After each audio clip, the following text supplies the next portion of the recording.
بسم اللہ الرحمن الرحیم۔ آج کا سوال ہے کہ تیمم کا طریقہ کیا ہے؟ تو جواب ہے، تیمم دو ضربیں ہیں۔ مسح کرے ایک ضرب سے اپنے چہرہ کا اور دوسری ضرب سے اپنے دونوں ہاتھوں کا کہنیوں تک سمیت۔ تو تیمم کا طریقہ یہ ہے کہ دونوں ہاتھ پاک زمین پر ماریں اور سارے منہ کو مل لیں، پھر دوسری مرتبہ زمین پر دونوں ہاتھ ماریں اور دونوں ہاتھوں کو کہنیوں سمیت ملیں۔ اگر ناخن برابر بھی کوئی جگہ چھوٹ جائے گی تو تیمم نہ ہوگا۔ انگلیوں میں خلال بھی کریں۔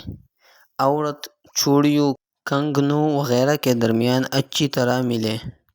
وضو اور غسل کے لیے تیمم یکساں ہے۔ جس طرح وضو کی جگہ تیمم درست ہے، اسی طرح غسل کی جگہ بھی مجبوری کے وقت تیمم درست ہے۔ وضو اور غسل کے تیمم میں کوئی فرق نہیں، دونوں کا ایک ہی طریقہ ہے۔